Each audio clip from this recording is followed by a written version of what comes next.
누구나 다 시작을 했습니다. 이미 시작점을 출발했습니다. 시작은 항상 끝을 향하게 되어 있습니다. 끝을 바라보고 나아가게 되어 있습니다. 끝은 완성이라는 결정체, 그것이 우리 가운데 기다리고 있습니다.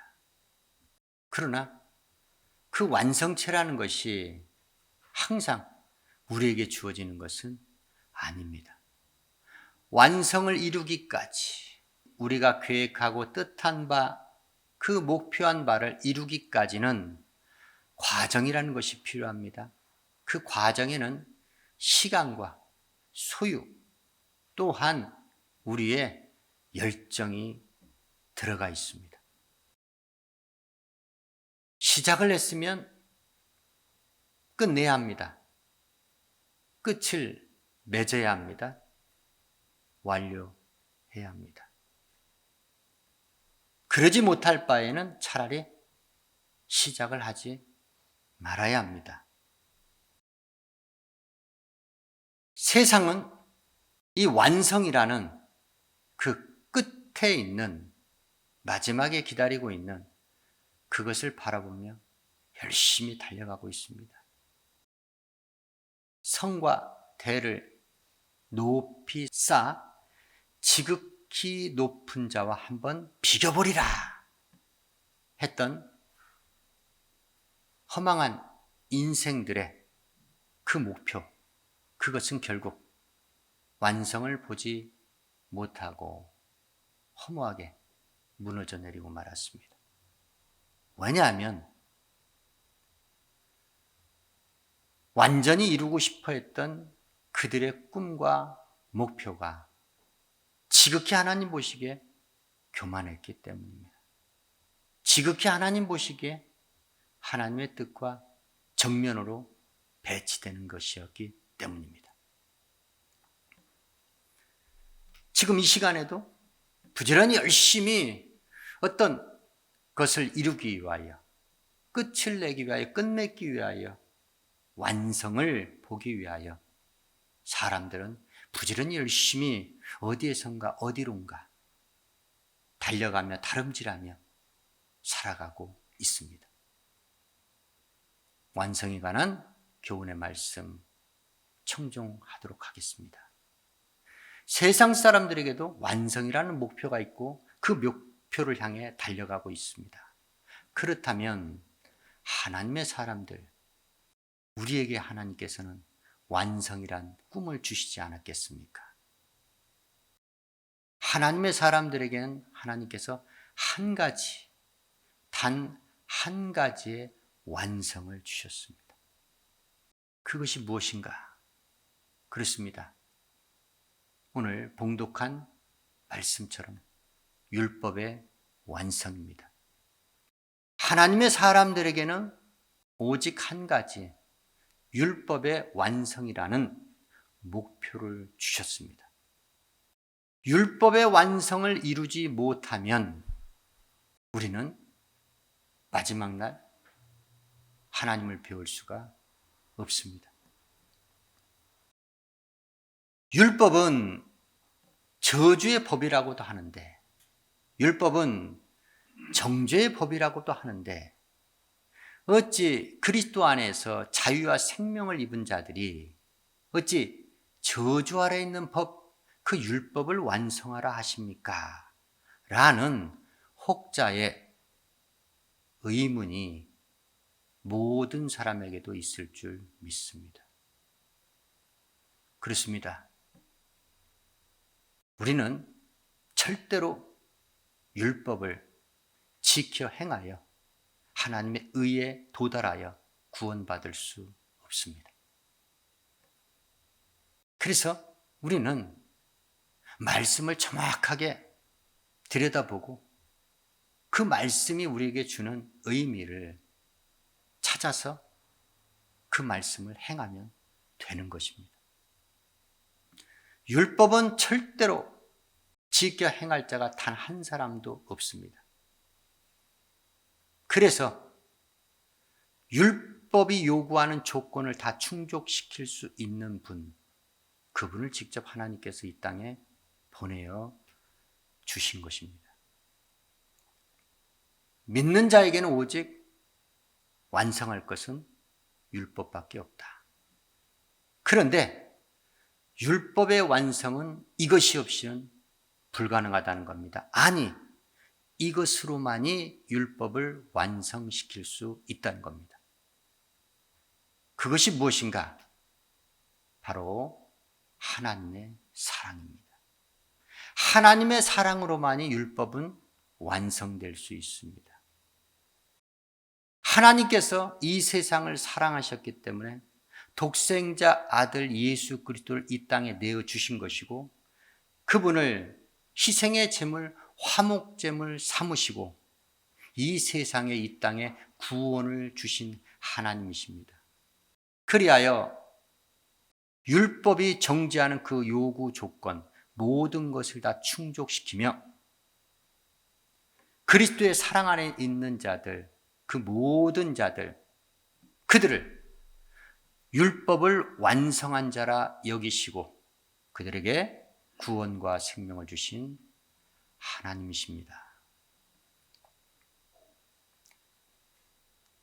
사랑을 크게 두 가지로 이야기합니다. 하나님께 대한 사랑이 있고, 하나님과의 관계에 있어 사랑이 있고, 이웃과의 관계에 있어 사랑이 있습니다. 이 두 가지 사랑 외에는 없습니다. 하나님과의 사랑, 그 사랑을 이야기할 때도 빛이란 단어가 등장합니다. 이웃과의 사랑 이야기를 할 때도 빛이라는 단어가 등장합니다. 그러니까 반드시 사랑에는 사랑의 빛을 주는 자가 있고 사랑에 빚진 자가 있다는 것입니다. 바리새인 시몬이 예수님께 잡수시기를 청하여 식사하고 있을 때 한 여인이 예수께 나와 옥합을 깨뜨리고 향유를 부어 예수님의 장사를 예비한 사건이 발생합니다. 그것을 의아하게 생각하고 그것에 불편한 기색을 숨기지 않았던 바리새인 시몬에게 예수께서 예화의 말씀을 통해서 교훈하십니다. 어떤 한 빚 주는 자에게 빚진 자 둘이 있었다. 하나는 500데나리온, 다른 하나는 50데나리온의 빚을 진 자가 있었다. 그런데 이 둘 다 갚을 것이 없는 거로 빚 준 자가 그 둘의 빚을 다 탕감해 주었다.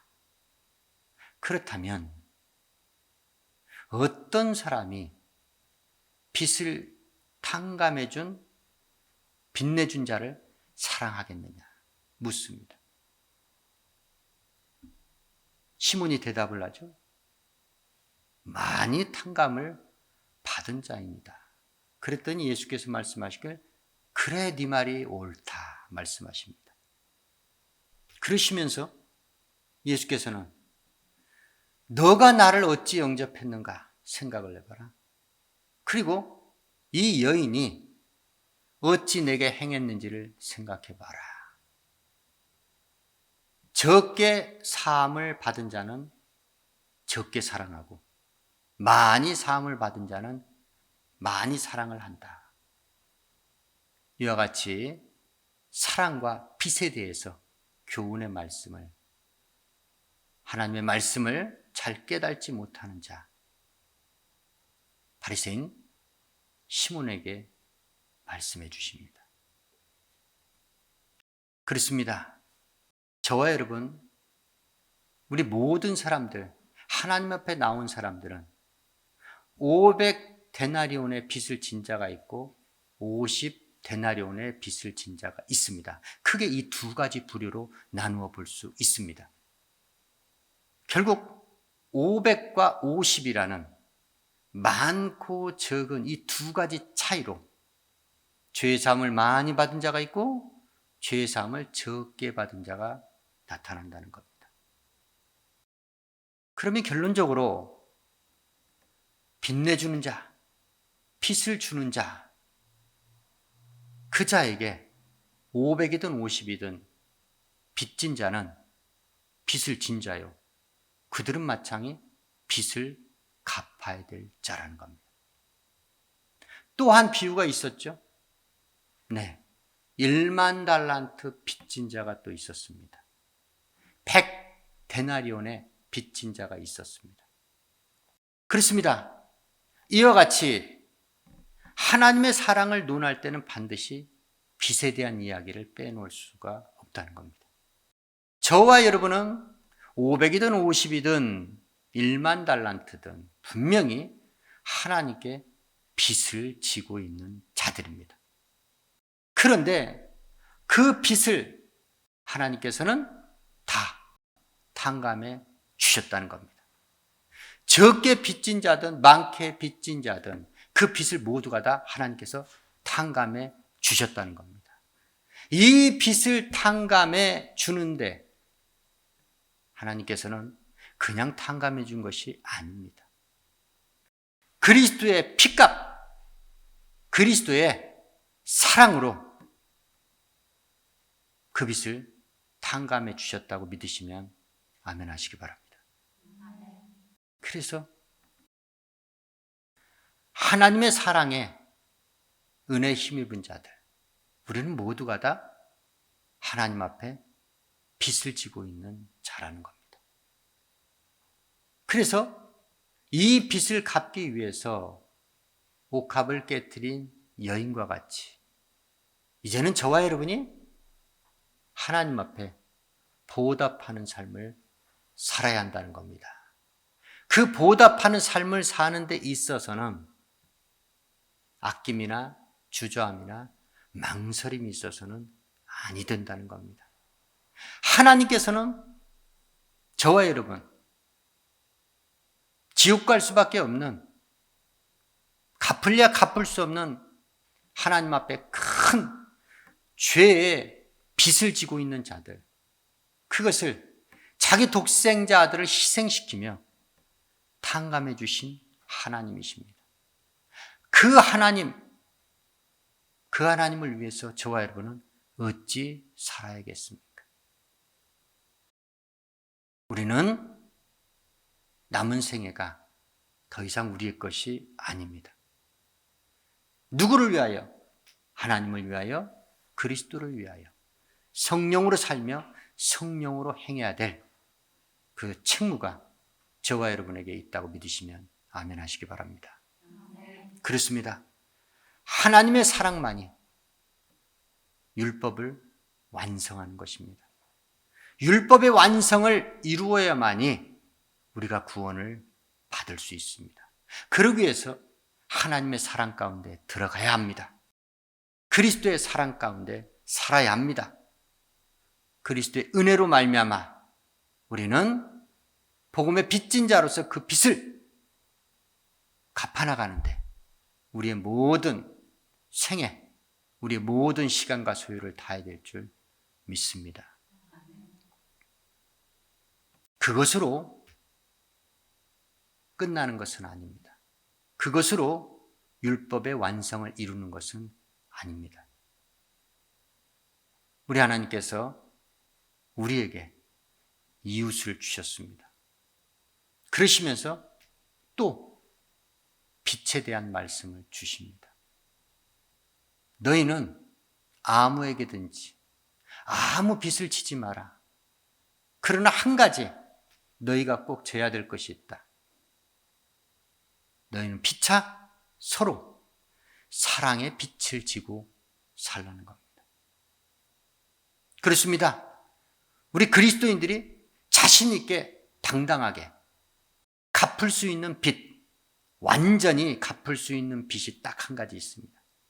그것이 바로 사랑의 빛이라는 겁니다. 사랑의 빛. 그 빛은 그리스도인은 완전하게 완벽하게 갚을 수 있다는 겁니다. 우리가 서로에게 빚을 져야 할 것, 그 빚이 바로 하나님의 사랑의 빚이라는 겁니다. 이 빚을 진 자들은 절대로 이웃에게 악을 행할 수가 없습니다. 사랑의 빚을 진 자가 어찌 사랑의 빚을 준 자에게 악으로 갚겠습니까? 그럴 수 없습니다. 그렇기 때문에 우리는 자기에게 빚을 준 이웃을 사랑으로 갚을 수밖에 없다는 겁니다. 남을 사랑하면 율법을 다 이루었느니라 말씀합니다. 여러분, 율법의 완성이 정말로 어마한 겁니다. 어찌 죄인된 우리가 율법을 완성할 수 있겠습니까? 그러나 너희는 서로 사랑하라. 내가 너희를 사랑같이 너희는 서로 사랑하라 하신 그 계명의 말씀에 순종하여 우리가 남을, 이웃을 사랑하면 우리는 율법을 다 이룬 것입니다. 율법을 다 완성한 것입니다. 그래서 우리는 하나님 앞에 떳떳하게 구원받은 자로 바로 설 수 있습니다. 말씀을 정리하겠습니다. 세상 모든 사람들 각기 자기가 목표한 그 목표를 이루기 위해서, 완성하기 위해서 지금 열심히들 다름질하며 살아가고 있습니다. 하나님의 사람들, 우리에게도 하나님께서는 꼭 완성하라 하신 그 한 가지가 있습니다. 그것이 바로 율법이라는 것입니다. 율법의 선언은 의인은 없나니 하나도 없다는 것입니다. 그렇기 때문에 하나님을 찾는 자도 없고 하나님 앞에 나오는 자도 없다는 것입니다. 율법의 목적이 무엇인가? 율법의 목적은 죄를 깨닫는 것입니다. 죄를 깨달은 자, 그들이 바로 죄의 문제를 해결해 줄 자, 그리스도에게로 나아가는 것입니다. 그것이 바로 율법의 목표라는 것입니다. 율법의 목표를 이루기 위해서 우리는 그리스도에게로 나아가는 것입니다. 그리스도에게로 나아간 자들은 반드시 그리스도의 사랑, 하나님의 사랑을 받게 되어 있습니다. 그 사랑의 빚을 진 자들은 반드시 이웃에게 사랑의 빚을 내줄 수 있다는 겁니다. 빚은 내주는 자가 있고 지는 자가 있습니다. 그러나 불완전하게 지음받은 우리네 사람들, 구원을 받아야 될 우리네 사람들, 우리 모두는 서로에게 피차 빚을 지고 살 수밖에 없는데 그 빚은 오직 하나님의 사랑의 빚이어야 합니다. 우리네 믿는 자들에게 주신 율법의 완성이라는 목표를 이루기 위해서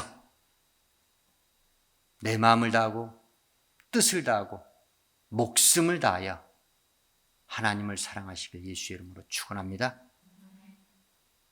내게 주신 이웃을 내 몸과 같이 그리스도 예수께서 나를 사랑한 것이지 서로 사랑하시길 예수의 이름으로 축원합니다. 그리하여 율법과 선지자의 강령을 우리의 삶 가운데, 생애 가운데 성취하시길 예수의 이름으로 축원합니다.